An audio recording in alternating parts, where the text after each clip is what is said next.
Vamos a escuchar la ponencia que se titula Abortar, un derecho, matar ya no es delito. La doctora María de Lourdes Maldonado Jaramillo es abogada por la Pontificia Universidad Católica del Ecuador. Tiene un posgrado en Derecho de Negocios por la Universidad Francisco de Vitoria. Es cofundadora de Razón y Emoción Latinoamérica, un movimiento de feminismo sinérgico, y de la organización Dignidad y Derecho, organización que defiende los derechos humanos en el Ecuador. Con ustedes, la doctora María de Lourdes Maldonado. Muchísimas gracias, Linda. Muchísimas gracias a la Pontificia Universidad Católica, sede Santo Domingo. Para mí es realmente un honor el poder estar con todos ustedes esta tarde. Nos ha tocado un horario medio complicado, así que voy a tratar de ser lo más clara y pedagógica la explicación, porque es un tema fundamental. Tenemos que responder a estas preguntas. ¿Aborto es un derecho? ¿Matar ya no es un delito? Para esto yo quiero comenzar explicándoles una cosa. El sistema constitucional ecuatoriano reconoce al no nacido como un individuo de la especie humana titular de derechos. Si ustedes revisan la Constitución, este derecho está, el derecho a la vida está en el artículo 66, numeral 1, y además el artículo 45 nos aclara que es protegido desde la concepción. Entonces, la gran pregunta que yo me hago es, si esto dice nuestra Constitución, ¿por qué nos estamos preguntando si el aborto es o no un derecho? Por otro lado, no existe, y esto creo que quede sumamente claro, no existe un solo tratado internacional de derechos humanos que reconozca al aborto como un derecho. Ni tampoco existe ningún instrumento internacional de derechos humanos que obligue a los estados a despenalizar el aborto. Lo contrario es lo que nos pretenden hacer creer, pero ya les iremos explicando cómo esto es falso. De hecho, si ustedes revisan los trabajos preparatorios para la Declaración Universal de Derechos Humanos, podemos encontrar que en ese trabajo hubo una discusión. Efectivamente, los estados, antes de aprobar la Declaración de los Derechos Humanos, discutieron si tenía o no tenía que protegerse la vida desde la concepción. Y como no había un consenso, lo que se concluyó es que cada estado podía decidir su postura respecto a este tema. Entonces, ¿qué pasó en el Ecuador? Pues la postura del Estado ecuatoriano, de acuerdo a la Constitución del 2008, que es la que nos rige, es que se defiende la vida desde la concepción. Entonces, insisto nuevamente, ¿por qué nos estamos preguntando si el aborto es o no un derecho? Evidentemente, no puede ser un derecho el aborto y también otro el derecho a la vida desde la concepción, porque habría contradicción. Para que ustedes vean que lo que está recogido en la Constitución ecuatoriana no es aislado, el Sistema Interamericano de Derechos Humanos, es decir, incluso el Sistema Interamericano que recoge a todos los países de nuestra región, también protege el derecho a la vida desde la concepción. ¿Y por qué se da esto? Porque para la Convención Interamericana de Derechos Humanos, toda persona tiene el derecho al reconocimiento de personalidad jurídica. Es decir, no hay distinción de personas, ni siquiera en razón de su etapa de desarrollo o de formación. Todo individuo o especie de la especie humana merece protección en su derecho a la vida. Y esto lo dice también el sistema interamericano. Tal es así que, como esta es la premisa que está recogida en el artículo 3 de la Convención, el artículo 4 dice: toda persona tiene derecho a que se respete su vida y este derecho estará protegido por la ley y en general a partir del momento de la concepción. Insisto nuevamente, si la Declaración Universal de Derechos Humanos protege la vida, si la Constitución del Ecuador del año 2008 y las anteriores protegen la vida desde la concepción, si el Sistema Interamericano de Derechos Humanos protege la vida desde la concepción, ¿por qué nos estamos preguntando si el aborto es o no un derecho? Veamos otros instrumentos internacionales. La Convención sobre los Derechos del Niño dice también en el artículo 6, los Estados partes reconocen que todo niño tiene el derecho intrínseco a la vida. Ayer les explicaba en el seminario monográfico que cuando hablamos de derecho intrínseco, quiere decir que son derechos que están atados a la condición de la dignidad humana. La dignidad humana pertenece a todas las personas, independientemente de cualquier tipo de condición o etapa de desarrollo. Entonces tenemos, repito nuevamente, la Declaración Internacional de Derechos Humanos, la Constitución del Ecuador, la Convención Interamericana de Derechos Humanos, la Convención sobre los Derechos del Niño. Todos ellos coinciden en que el ser humano en gestación tiene derecho a la vida. Es más, si ustedes revisan la Convención de los Derechos del Niño, van a ver que no solamente que es un enunciado que se protege el derecho a la vida, sino que este documento sí establece una obligación y dice: los Estados partes garantizarán en la máxima medida posible la supervivencia y el desarrollo del niño. Es decir, no es solo una declaración, sino que está imponiendo el deber a los Estados, el deber de proteger la supervivencia de los niños. Nuevamente, ¿por qué estamos hablando del aborto como derecho? Y todo lo que les acabo de mencionar, además, es coherente con el sistema jurídico ecuatoriano. Si revisamos, por ejemplo, el Código de la Niñez y Adolescencia, vamos a encontrar dos artículos fundamentales. Primero, el artículo 2, que nos habla de quiénes son los sujetos protegidos, es decir, a quienes los protege la ley. Y ahí nos dice que son aplicables a todo ser humano desde su concepción. Nuevamente, la regla general. Y segundo, en el artículo 20, que habla específicamente del derecho a la vida, nos dice: los niños, niñas y adolescentes tienen derecho a la vida desde su concepción. Es obligación del Estado, la sociedad y la familia asegurar por todos los medios a su alcance su supervivencia y desarrollo. ¿Se dan cuenta de la coherencia que existe entre todas las leyes, convenios internacionales, la Constitución del Ecuador? Nuevamente, ¿por qué nos estamos entonces preguntando si existe un derecho al aborto? Un abogado como yo no necesita más evidencia. Hoy hemos escuchado desde ayer un montón de ponencias que nos permiten comprender que atrás de esta normativa hay una filosofía, hay una antropología, hay una ética. Es decir, que no son leyes que se han creado al azar, sino que hay un entendimiento de que el ser humano en gestación es una persona y merece protección. Sin embargo, y esto es lo grave, es que a pesar de que existe toda esta ciencia atrás de la defensa de la vida, a pesar de que las leyes, los tratados internacionales protegen el derecho a la vida, nosotros seguimos preguntándonos en el fondo si es que ese sujeto de derechos merece o no protección. Como les decía ayer en el seminario, y no me puedo detener mucho por el tiempo en esto, pero este reconocimiento nace del valor absoluto que tiene todo ser humano en sí mismo. O sea, una persona tiene dignidad humana por el simple hecho de ser persona. No necesita ninguna otra condición. Es más, el niño por nacer tiene exactamente la misma dignidad humana que la mamá. Son exactamente iguales en derechos y en el reconocimiento de su dignidad.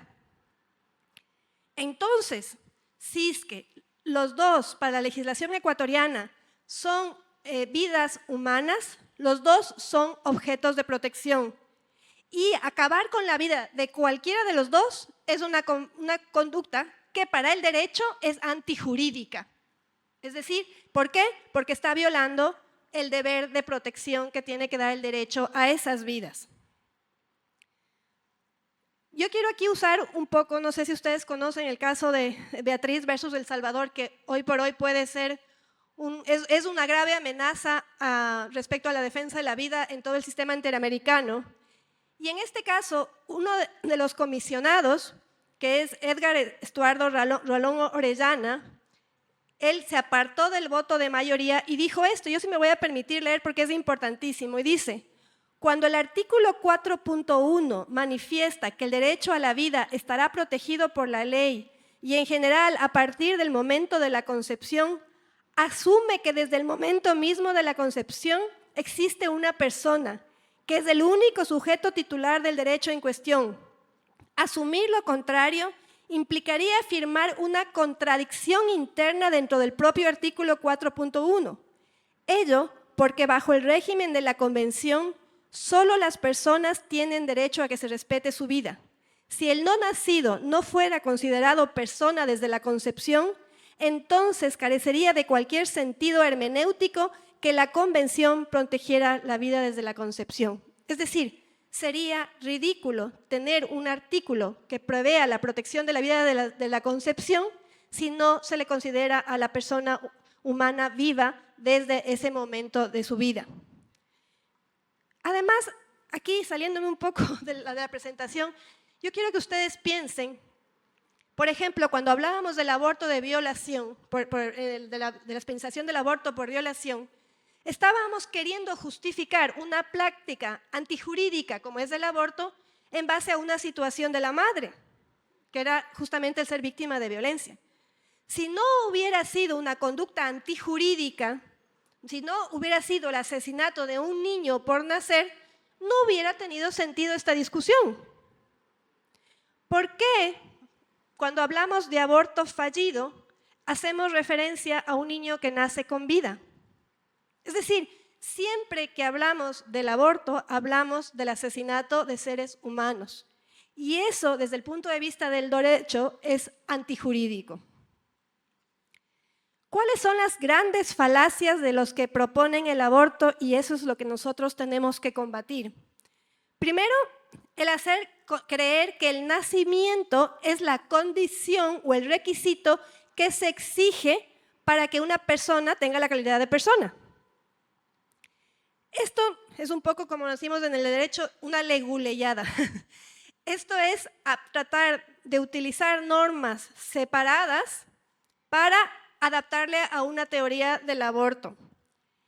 Como les dije hace un minuto, tanto el sistema constitucional ecuatoriano como el sistema interamericano de derechos humanos y todos los instrumentos internacionales vigentes y válidamente reconocidos por los estados en todo el mundo son coincidentes en reconocer al no nacido como un individuo de la especie humana que merece protección desde el momento mismo de la concepción. Hoy hemos visto que eso además se apoya en la ciencia y en la evidencia científica que determina la existencia de la vida desde el momento mismo de la concepción. ¿Por qué nace esta teoría de reconocer al no nacido, de no reconocer al no nacido como persona, sino hasta el momento del nacimiento? Porque la ley reserva el reconocimiento de ciertos derechos patrimoniales, ya luego les explicaré mejor, para que se pueda ejercer esos derechos una vez que el niño nace. Pero no es lo mismo hablar de derechos humanos, lo que es el derecho a la vida, que hablar de derechos patrimoniales. Y ahí está la gran confusión.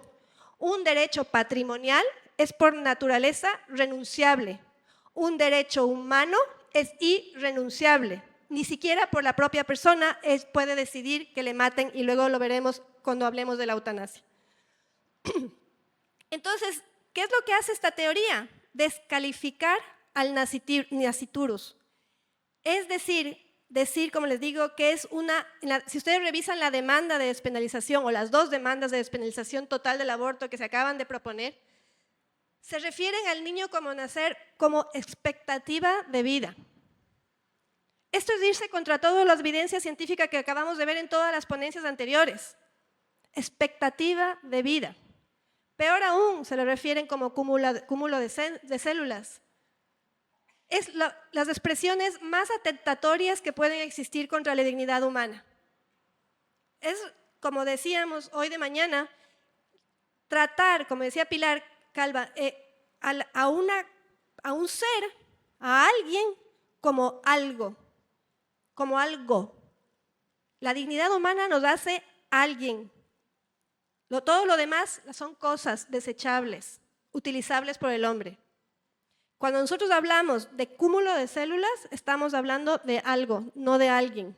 Pero, repito, la Constitución del Ecuador, la Convención Interamericana de Derechos Humanos, la Declaración Universal de Derechos, todos estos instrumentos hablan de la existencia de la persona desde la concepción que merece protección. ¿Cuál es el nuevo invento también de quienes promueven el aborto?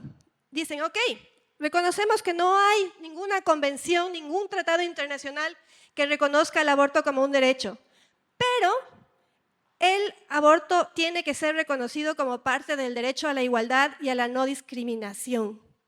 Y utilizan teorías como las que les pongo ahí. Dicen que mantener, perpetuar y determinar los roles estereotipados de hombres y mujeres es reconocer el aborto. Es decir, yo no soy igual al hombre porque tengo que tener a la fuerza un embarazo obligado.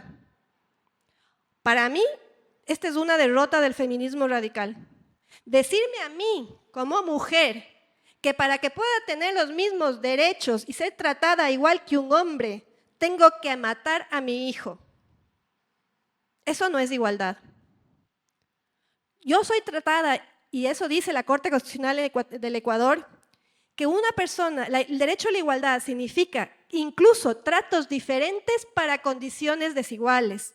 Es decir, si el hombre y yo tenemos distintas condiciones biológicas, emocionales, todo lo que sabemos, necesitamos un tratamiento acorde a nuestras realidades especiales.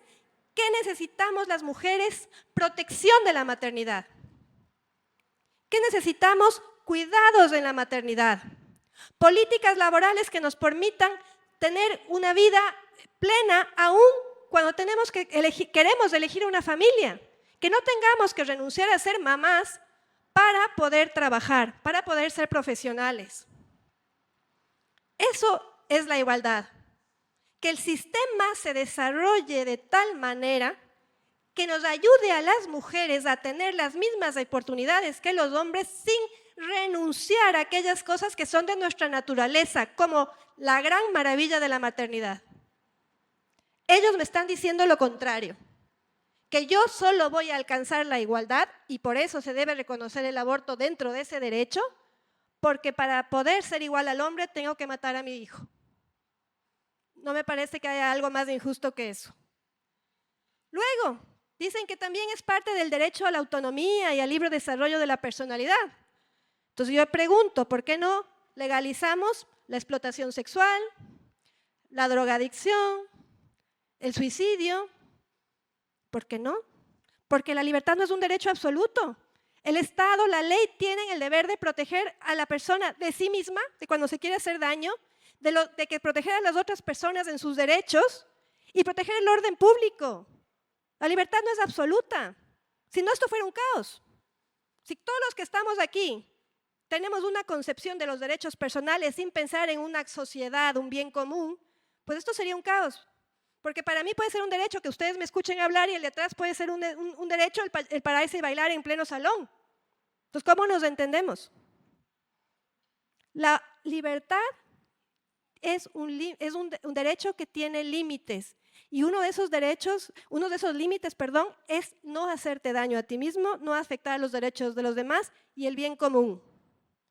Entre paréntesis, y esto es para otra charla que lo podemos buscar otro espacio, pero ustedes se han preguntado el aborto, ¿qué daño hace a la mujer?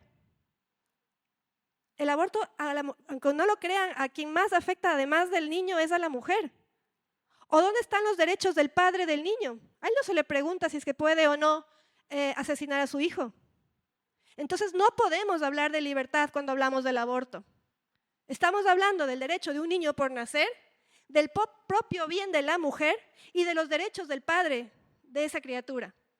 Entonces, no puede entenderse el aborto como parte del derecho a la autonomía y el libre desarrollo de la personalidad. Luego también dicen que es el derecho a la salud reproductiva. Bueno, si algo coinciden los pronunciamientos internacionales es que el aborto no puede ser considerado como un método de contracepción. Esto quiere decir, y como ayer veía Sagrario, es, nuevamente, no se puede atender a un deseo personal de no ser padres para ponerle por encima del deber de proteger el derecho a la vida. eso nunca puede pasar. Existen otros mecanismos que además permiten una sexualidad sana y no implican la vulneración nuevamente de un derecho de tercero, como es el derecho del niño por nacer, y de la propia mujer. Porque, ojo, mujeres se mueren a causa del aborto. Solo en el Ecuador, hemos investigado y tenemos la información de la Fiscalía General del Estado, existen más de 800 denuncias por abortos con muerte. Abortos con muerte. Mujeres que han abortado y que han ido, que ya no están. Eso es el aborto con muerte. Y nadie habla de eso. ¿Cómo podemos hablar de salud cuando estamos invocando una práctica que pone en riesgo la vida y la salud de la propia mujer? Eso no es salud. Entonces, nuevamente, tanto el Sistema Interamericano de Derechos Humanos como el sistema constitucional ecuatoriano nacen de este principio que está recogido en el primer párrafo. Ninguna actividad del Estado puede fundarse sobre el desprecio de la dignidad humana. Es decir, cualquier práctica que se nos ocurra que atente contra la dignidad humana debe estar prohibida por la ley. Esa es la regla general. Por eso no me puedo yo esclavizar. Yo no puedo decir, desde hoy en adelante voy a ser esclavo. Van a decir, no, eso está prohibido. Tú no puedes hacer eso porque va contra tu dignidad. Aunque sea mi mayor deseo, mi mayor sueño en la vida, no. Alguien me tiene que decir que estoy mal porque atenta contra mi dignidad. Y eso es lo que intenta proteger el sistema de derechos humanos universal. Que ninguna práctica que atente contra la dignidad humana sea legalizada. Si la pretensión de legalización del aborto pretende acabar con la vida de un ser humano, del niño por nacer, o eventualmente poner en riesgo la vida y la salud de la madre, dos cosas que afectan directamente contra la dignidad humana del niño por nacer y de la madre, ya de por sí la pretensión es ilegítima. No sé si hay abogados de aquí, pero es que es clarísimo. O sea, ¿cómo me pueden pedir a mí que acepte una pretensión que es antijurídica? Solamente por esta concepción, porque ninguna actividad del Estado puede fundarse sobre el desprecio de la dignidad humana. Ahora, me van a decir, bueno, es que pueden decir, ustedes dicen esto, de que hay vida desde la fecundación, pero sin embargo hay discusiones y hay otros movimientos. Ok. Yo les quiero decir que incluso hay sentencias que reconocen la vida del embrión.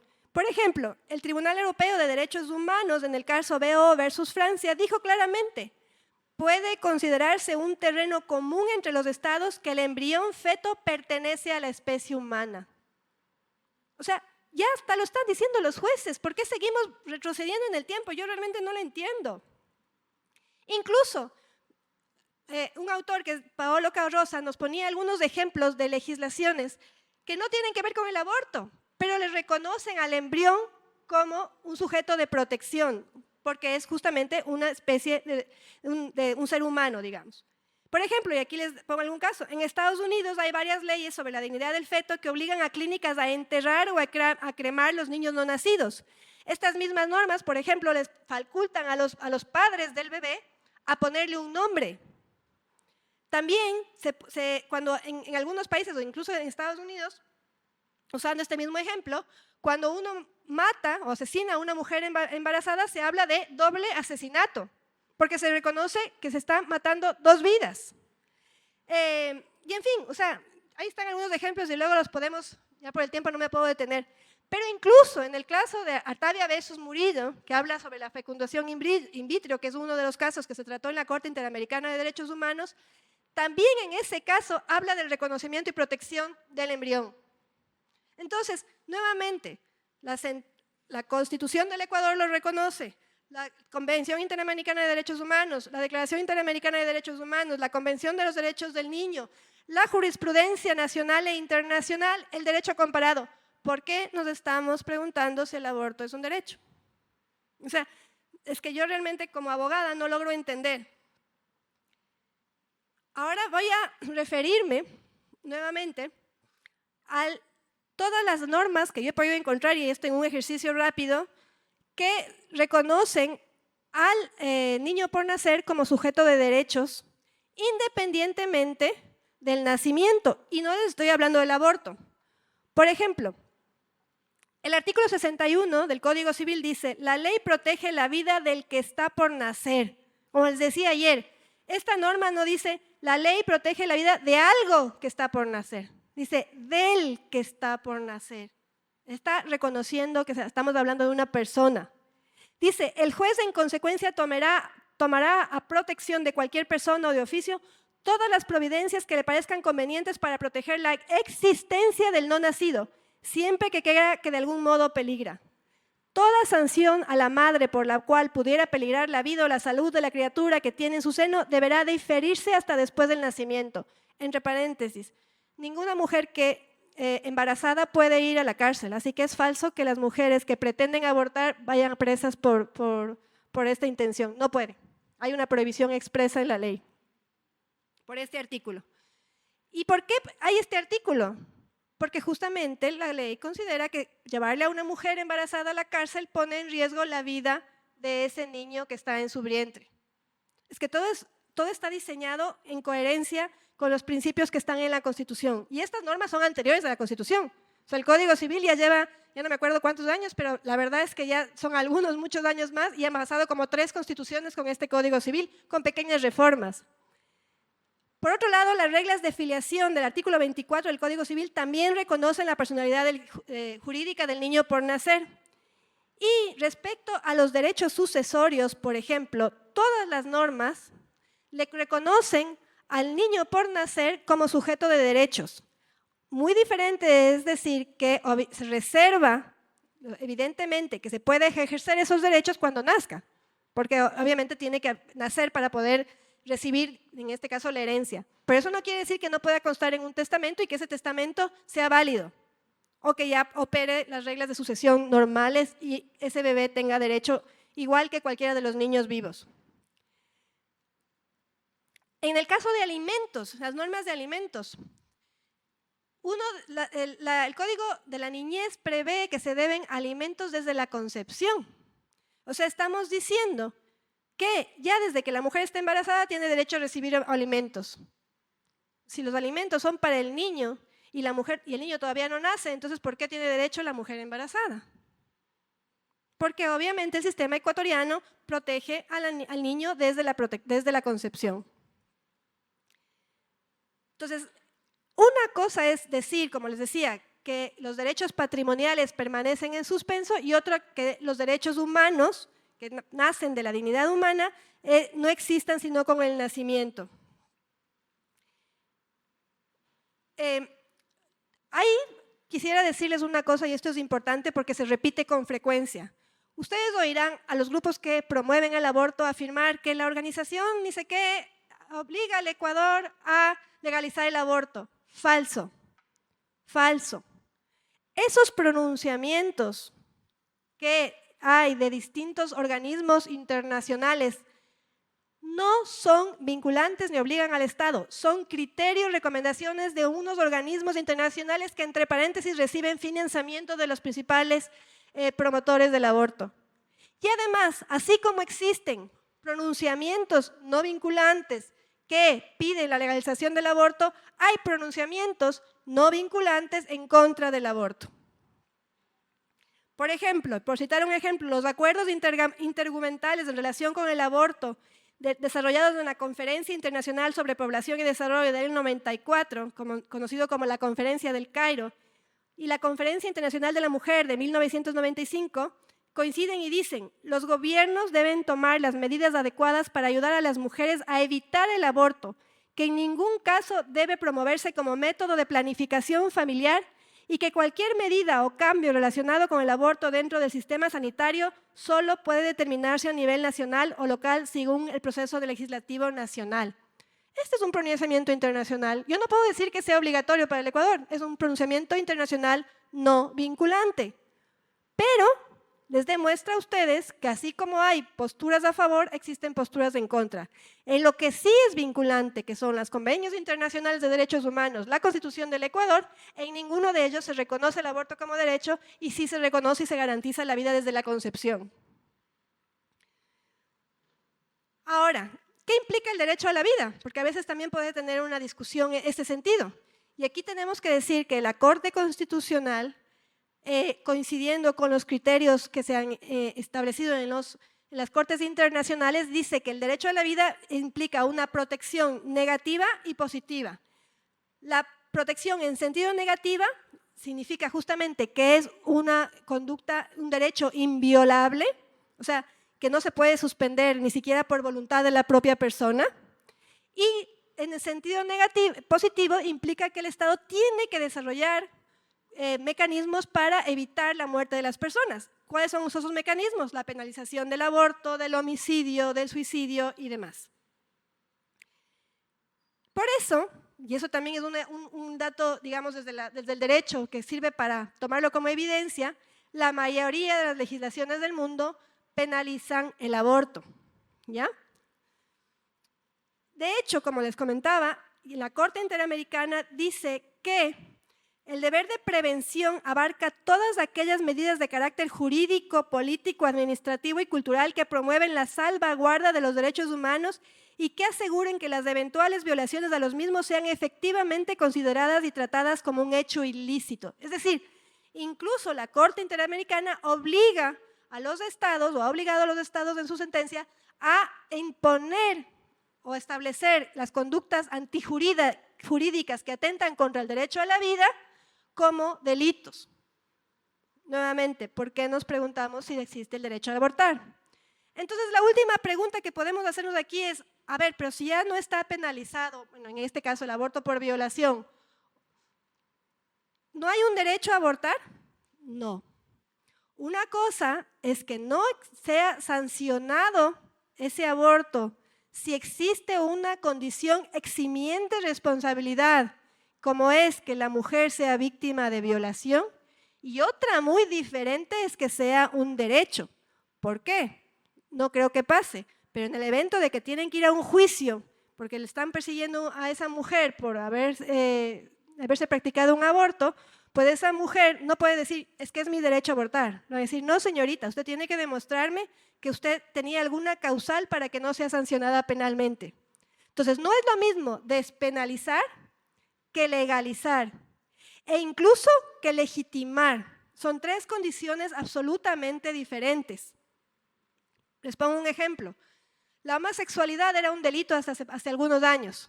Primero se despenalizó, ¿no es verdad?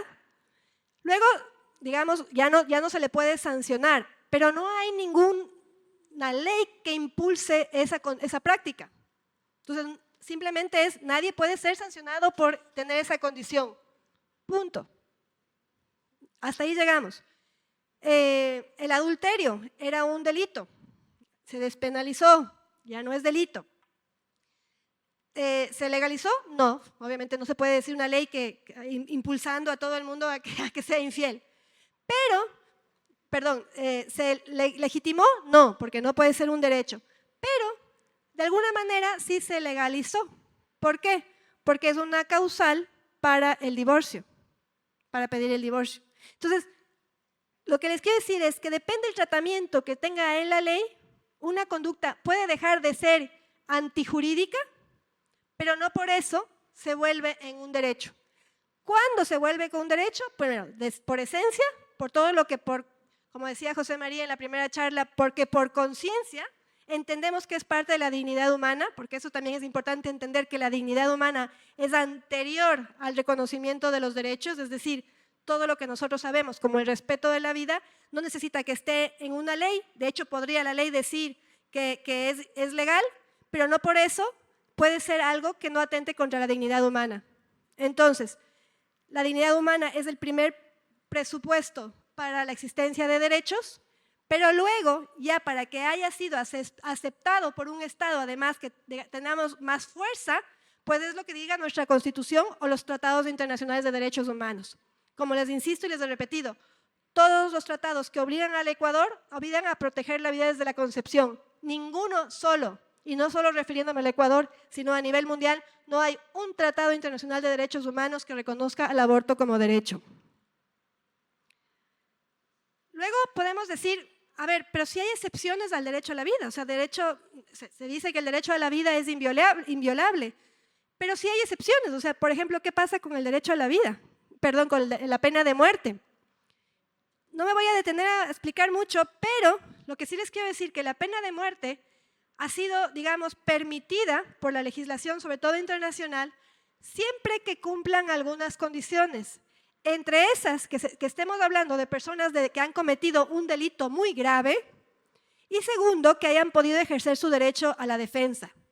Si nosotros aceptamos el aborto como que fuera una excepción, comprendida como esta excepción a la protección de la vida, que es la pena de muerte, pues estamos diciendo que estamos imponiendo a una persona inocente la peor sentencia que puede haber para una persona que es un criminal, que ha cometido el delito más grave. O sea, le estamos poniendo a una persona inocente la pena capital, que es la pena de muerte. Tan capital que en el Ecuador no está reconocida. O sea, en el Ecuador, pueden imaginarse en sus cabezas el peor criminal del mundo, aquel que ha matado, que ha violado, bueno, todo tiene que ser respetado su derecho a la vida. ¿Por qué el niño por nacer no?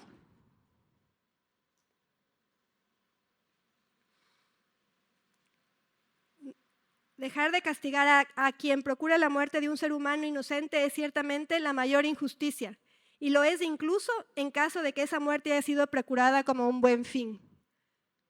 Nunca, por más, insisto, que la ley lo permita, si el día de mañana, Dios no quiera, la Corte acepta la sentencia, la despenalización del aborto, no por eso la conducta va a ser jurídica, siempre va a ser antijurídica, porque implica dar muerte a un ser humano inocente.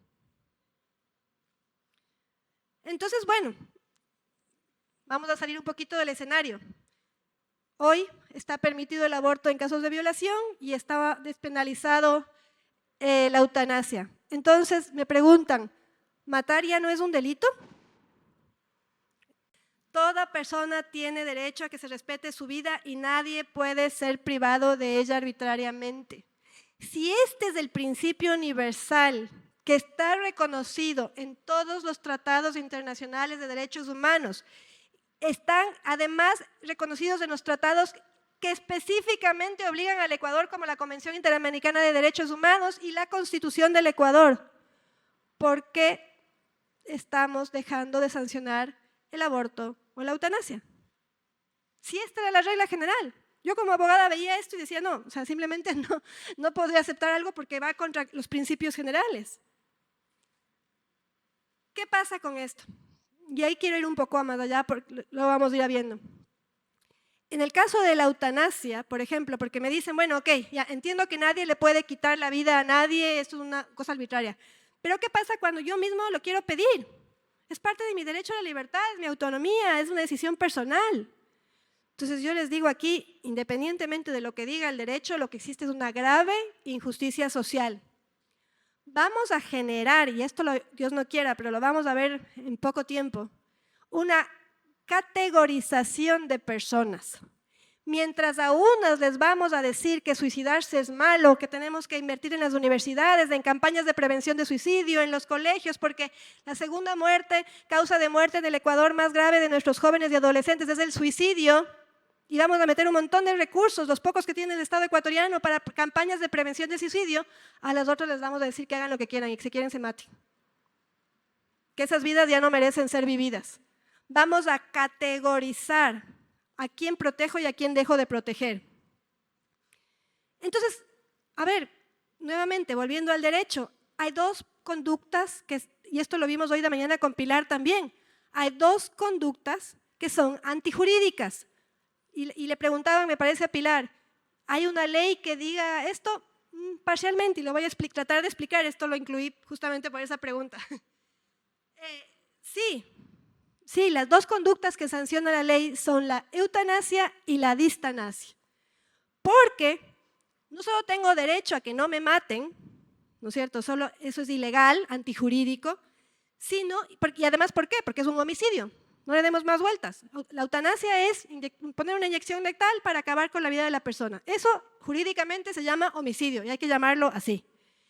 Pero la distanasia también es una conducta antijurídica.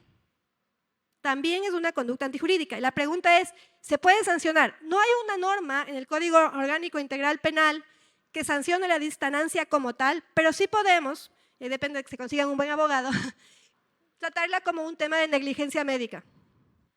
¿Por qué? Porque me están haciendo un tratamiento médico que no me cura y solo me ha prolongado artificialmente la vida. Entonces, jurídicamente, aunque no sea delito, por eso les decía, no importa lo que diga el Código Penal, las conductas son jurídicas o antijurídicas. Y esta conducta es tan mala como la eutanasia como la distancia. ¿Por qué? Porque las dos atacan a la dignidad humana. En las dos no estamos dándole a la persona el tratamiento que merece, que es ser acompañada en el momento donde está más vulnerable, cuando está con una enfermedad, con una discapacidad, en fase terminal de su vida. Entonces, esas dos conductas son antijurídicas. ¿Y por qué? Como les digo, porque atentan contra la dignidad de la persona. Ahora, también a veces dicen, bueno, es que la ley puede decir lo que sea, pero la realidad de las personas es como que el derecho no llega a cubrir todas las necesidades. O sea, realmente a veces es como que muy injusto el derecho. O sea, se habla de justicia, pero en realidad no hay justicia. Bueno, es que no nos informamos bien y ese es un poco el problema. Y ahí es donde, por ejemplo, esta universidad ha hecho un trabajo increíble porque es fundamental informar.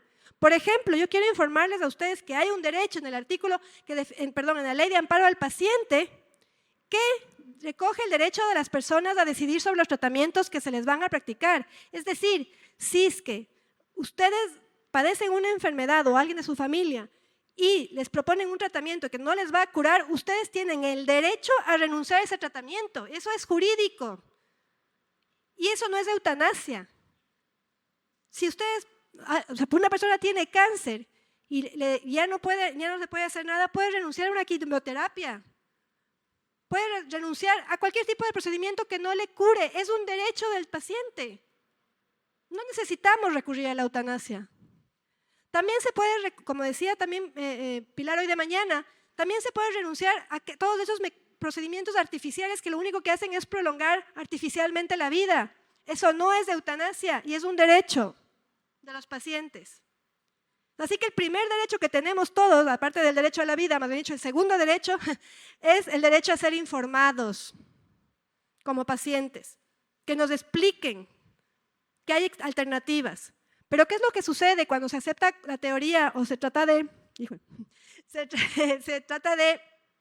promover ideologías que a veces se oculta esta información? Y eso es lo más grave, que legislamos en base a equivocados, o sea, con conceptos equivocados.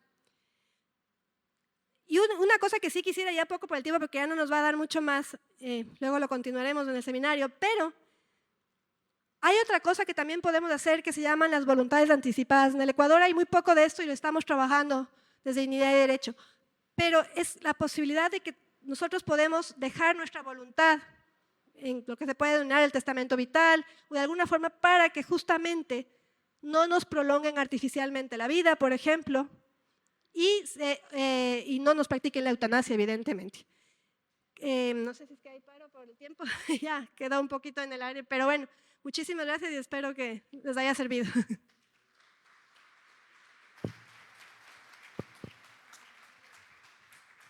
Muchas gracias, María de Lourdes. Realmente muy claro el fundamento jurídico que tiene principios antropológicos, científicos y que hace que la humanidad lo respete. Tenemos algunas preguntas, casi todas tienen entornos identificables. Por eso me voy a permitir clasificarles y un poco hablemos ahorita de lo que ha sido el boom en el tema del aborto aquí en Ecuador. Dice, ¿cuáles son las implicaciones éticas y jurídicas de penalizar el aborto en contextos de violación o riesgo para la salud de la madre? Vamos por violación primero. Sí, a ver, un poco lo que yo les decía, hay que ver desde las dos perspectivas.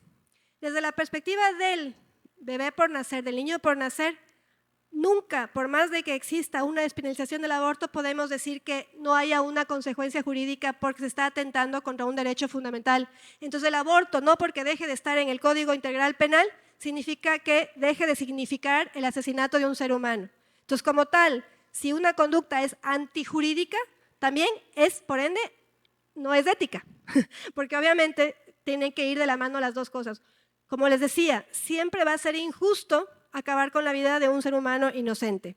Pero yo no me quiero detener solamente en el niño por nacer. Nuevamente, como les decía, hay el deber de protección del derecho a la salud y a la vida de la madre. Si tenemos evidencia científica del daño que le causa el aborto a la mujer en su salud, como por ejemplo hemorragias, trastornos mentales, incluso la muerte, ¿cómo puede ser desde la ética considerado algo bueno o positivo para la mujer? Y además, y esto también va un poco de la mano de lo que les decía antes, por el hecho de que ya no deje de ser penalizado, quiere decir que es una conducta que esté permitida por la ley. Es decir, solamente yo voy a justificar una causa de sanción de pena, pero no significa que deje de ser antijurídica la práctica. Y evidentemente los dos estarían por coincidentes, digamos, en la parte ética y en la parte jurídica. No sé si es que... Muy claro. Tenemos otra pregunta que nos dice, bajo el artículo en el que se establece que toda persona tiene derecho al reconocimiento de su persona, la madre no tiene derecho a decidir si tener o no al niño si ella está bajo un entorno peligroso. A ver, nuevamente, aquí lo importante es entender que el derecho a la libertad no es absoluto. No es absoluto. Vamos a quitarnos de la idea de un niño por nacer. ¿Es lícito para una mujer que vive en una situación de violencia asesinar a su padre, que tal vez es el violento, asesinar a su madre, asesinar a su tío? No. ¿Por qué? Porque todos son personas, son seres humanos. Entonces, la condición de violencia no va a decir, primero, que va a eximirnos de responsabilidad y que la conducta va a ser jurídica. Obviamente que tiene que ser el Estado, como en cualquier otro caso, tiene que atender a esa situación de violencia, con alternativas. A veces nos pasamos, por ejemplo, y eso también es algo que a mí, como mujer y como defensora de los derechos de la mujer, me molesta, y es, quienes promueven el aborto piensan que es la única forma para acabar con la violencia de la mujer, y eso no es verdad. Se está probado, de hecho acaba de salir una sentencia de la Corte Interamericana de Derechos Humanos de una niña que fue abusada por más de 2 años por el vicerrector de un colegio. ¿Saben qué hizo ese vicerrector? Le forzó a abortar. Cuando está demostrado que las víctimas de violencia son llevadas a abortar por sus propios agresores. Entonces, ¿estamos solucionando algo con el aborto? No. ¿Qué es lo que tenemos que hacer? Atacar los factores de violencia, el alcoholismo, la pobreza, la falta de educación. Y bueno, podemos seguir en muchas cosas. Entonces, realmente no podemos justificar una conducta mala como es asesinar a un ser humano, primero por una situación personal de cada uno. Y como sistema jurídico tenemos que buscar alternativas para quitarle a la víctima de los espacios donde está amenazada, como puede ser un círculo de violencia, no exponerle. Entonces, ni siquiera desde la perspectiva de la víctima en sí, podemos hablar de que el aborto tenga algún tipo de, digamos, de garantía en favor de la mujer. Al contrario, está demostrado que el aborto expone a las víctimas de violencia a más violencia y no rompe el círculo de violencia de la mujer. Tenemos una pregunta también que creo que estuvo contestada, pero que creo importante que se rescate. ¿El aborto en qué artículo de la Constitución ecuatoriana se normaliza o legaliza? Me encanta, en ninguno. No hay un solo artículo de la ley, de la Constitución, ni de ningún tratado internacional que reconozca al aborto como una conducta legalizada. El artículo 45 de la Constitución dice claramente que las personas tienen derecho a la vida desde la concepción. Es el único artículo que existe. Y luego podemos hablar mucho sobre las reformas tácitas de la Constitución, pero en principio no hay una sola norma jurídica, ni en la Constitución del Ecuador, ni en los tratados internacionales de derechos humanos que reconozca el aborto como derecho o que legalice la práctica del aborto. Lo único que existe es una causa de exención de pena. Es decir, si tú te has practicado un aborto y has sido víctima de violencia, eventualmente, si cumples las condiciones de la ley de interrupción de embarazo, podrías no ser sancionada. Hay algunas condiciones, ojo, por ejemplo, no puedes tener más de 12 semanas de gestación. Entonces, hay un montón de factores, no es que es automático, ¿no?, que cualquier víctima de violencia puede practicarse un aborto. Gracias. Esta pregunta muy interesante. ¿Se reconoce al dolo y la culpa como causa de carga jurídica en los casos del aborto en Ecuador? A ver, no soy penalista, pero voy a tratar de responder la pregunta. Para que haya un delito tiene que haber dolo y culpa, para comenzar, o sea, los dos elementos. Y por eso justamente en casos de violación se reduce, o en este caso se deja de sancionar, porque se entiende que no existe el dolo. O sea, que hay un atenuante, digamos, de la conducta, como es en el caso de ser víctima de violación. Entonces, de alguna manera, evidentemente, el que tiene que demostrar, en este caso, la persona que acusa, el fiscal, es un sistema diferente, ¿no? El fiscal tiene que demostrar la existencia del delito. Entonces la mujer, si es que por ejemplo alguien le denuncia a la mujer, ella evidentemente tendría que demostrar que ella estaba en una causal de exención de pena, en este caso que no ha habido dolo o culpa.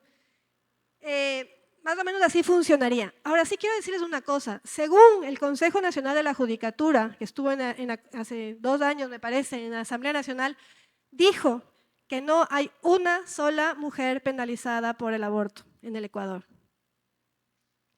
Entonces, seguimos pensando como que realmente estamos atacándole a la mujer y no es así. Las personas que están normalmente investigadas por el delito del aborto son, por ejemplo, los médicos que han forzado a las mujeres a abortar, o cuando han sido muchas veces, por ejemplo, los entornos familiares, ¿no? A veces incluso los padres que les llevan a las niñas a que se practiquen un aborto. Entonces, a esos persigue la ley. ¿Por qué? Porque justamente se trata de proteger a la mujer y que no sea expuesta, que no sea tratada, que no pierda su dignidad humana y que se haya sido forzada a abortar. Existen más denuncias por abortos forzados que por abortos voluntarios.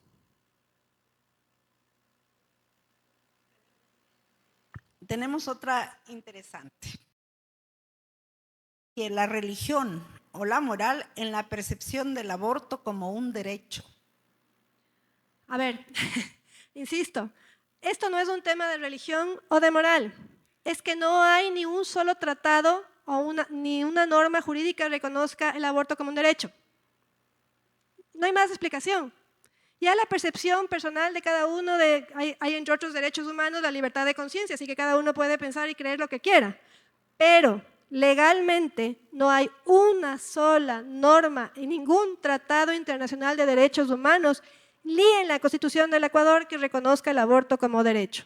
Nos pretenden hacer creer, y eso lo expliqué, que es parte de otros derechos.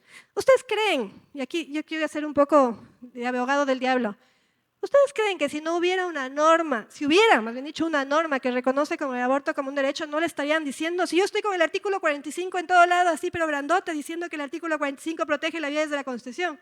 Si hubiera otro artículo en el otro sentido, estarían ellas con más, además que son mucho más, son más fuertes, estarían con todo ese artículo, pero con una pancarta gigante diciendo que la Declaración de Derechos Humanos en el artículo tal reconoce el aborto. No van a encontrar nunca, nunca. Y nosotros sí, el artículo 45 de la Constitución protege la vida desde la concepción. La pregunta, ¿qué se les podría aconsejar a quienes piensan que el aborto está bien? Yo más que aconsejar, lo que sí les invito es, o sea, evidentemente esto tiene que hablar caso por caso. Uno nunca puede tratar todos los casos de manera general, pero si tenemos la oportunidad de llegar a una persona que está considerando abortar, primero tenemos que conocer su situación. Por ejemplo, si es víctima de violencia, como les digo, tratar de atacar a esas causas que son de violencia y sacarles de ahí. Lo primero que podemos hacer para que una persona renuncie a este tipo de alternativas es justamente acompañar. Entonces, lo más importante es acompañar a esas personas y darles alternativas. Una de esas es, como siempre se dice, la adopción. Otra es justamente que existan, y eso también tenemos que tratar de apoyar desde el sector privado inclusive, con la creación de más espacios para que puedan acoger a mujeres que se encuentran en situaciones de vulnerabilidad. Entonces, más que nada es aconsejar, decirles que hay alternativas e incluso, como les decía hace un minuto, y eso es importantísimo y me estaba olvidando, informar, porque también es una gran mentira que el aborto no haga daño a la mujer. Entonces, también es importante hacerle ver que incluso puede fallecer a causa del aborto. Desde su perspectiva jurídica, ¿cuál sería la política pública que plantearía usted sobre el derecho a la vida? Y con esto, ¿piensa que sería factible dicha política? Sí, o sea, yo creo que lo que más tenemos que proteger es el embarazo. O sea, lo que primero que tendríamos que desarrollar es una ley de protección del embarazo real y acorde a la realidad de las mujeres ecuatorianas. Les pongo un ejemplo. En Chile, que está esta conducta legalizada por muchísimos años, con una excelente ley de protección del embarazo y además con una serie de políticas de protección y amparo a la mujer embarazada, se ha logrado salvar 1 millón de vidas. O sea, millón le digo en sentido figurativo, porque no me sé el número exacto, pero se han labrado miles de vidas. Porque si nosotros logramos amparar nuevamente a esa mujer que está en una situación de vulnerabilidad, realmente le estamos a ella protegiendo de que se haga daño a sí mismo y obviamente que se asesine a su propio hijo. Entonces, lo mejor que podemos hacer es trabajar en leyes y en políticas que protejan a la mujer embarazada, desde todo punto de vista, inclusive laboral, estudiantil. Yo me acuerdo, y perdón que me desvíe, pero por ejemplo yo hice mi maestría estando embarazada y el tener la facilidad de, por ejemplo, de poder estudiar, continuar con un embarazo, de trabajar, continuar con un embarazo, crear espacios amigables con la maternidad, con el embarazo y la maternidad es lo mejor que podemos hacer como sociedad para proteger a la mujer y a los niños por nacer. Una pregunta muy interesante. ¿El aborto reivindica a la mujer que se ha embarazado en un acto de violación sexual? Yo les pregunto aquí, ¿con el aborto se pierde el trauma de la violación? No. Es más, se genera un doble trauma. Está probado, la evidencia lo demuestra, que las mujeres que han sido víctimas de violación y además se practica un aborto tienen, además del trauma de la violación, el trauma del posaborto. Entonces, alguien lo decía ayer, ya no me acuerdo si fue Sagrario, es fácil olvidarse, digamos, de alguna manera la presencia física que ya no le ves del bebé, pero de nuestra cabeza no va a salir nunca, ¿no? Entonces, esa es la realidad. Entonces, vamos a duplicar el sentimiento de culpa en la mujer que aborta y que además es víctima de violación. Y además les quiero dar un dato también. Hay más índices de suicidio de mujeres que han sido víctimas de violación y se practican un aborto que aquellas mujeres que han sido víctimas de violación y continúan con el embarazo. Entonces, realmente, y por eso les digo, cuando hablamos del aborto, a veces se oye mucho el bebé, el niño por nacer, los derechos del niño por nacer, y nos olvidamos y quitamos de perspectiva el derecho a la salud física y mental de la mujer y el derecho a la vida de la mujer. Los dos merecen protección y los dos están atacados con el aborto. Me han avisado que tenemos que hacer la última pregunta. Qué pena. Esta pregunta es interesante porque habla de políticas públicas y nos dice, ¿cómo se podría abordar este tema cuando los sistemas están separados? Salud por un lado y lo jurídico por otro. A ver, esa es una excelente pregunta. No deberían estar separados. De hecho, el sistema de salud, digamos, tiene que estar apoyado en políticas públicas que normalmente son desarrolladas por el sistema jurídico. Entonces, lo mejor que podemos hacer, yo siempre digo, para crear una ley es necesario contar con expertos. Si estamos hablando de salud, pues tenemos que apoyarnos de expertos en salud para que nos emitan sus criterios y en base a eso los abogados tenemos que diseñar la ley, pero no hacerlo como que dime qué quieres que ponga, sino realmente ponerle, digamos, sustentar en derecho lo que la evidencia científica y la ciencia nos está aportando. Y para eso también, nuevamente, para el sistema de salud, ellos son los que tienen la información. Es decir, yo estoy aquí parada porque he pedido al Ministerio de Salud cifras de abortos, de mortalidad materna, en fin, ellos son los que me dan la evidencia y en base a eso yo les puedo decir, la ley quiere protegerles a ustedes de esto.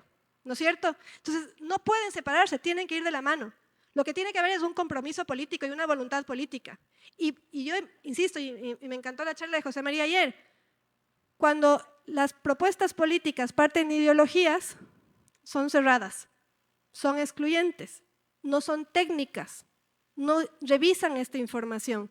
A mí me encantaría que todo este salón y todos los salones universitarios estén llenos para que se entienda que atrás de toda política pública, de toda ley, de toda constitución, no puede haber una ideología, tiene que haber justamente el respeto a la dignidad humana de todos los seres humanos, sin distinción, sin edad, sin ningún tipo de caracterización. Todos somos exactamente iguales y todos tenemos los mismos derechos, principalmente el derecho a la vida.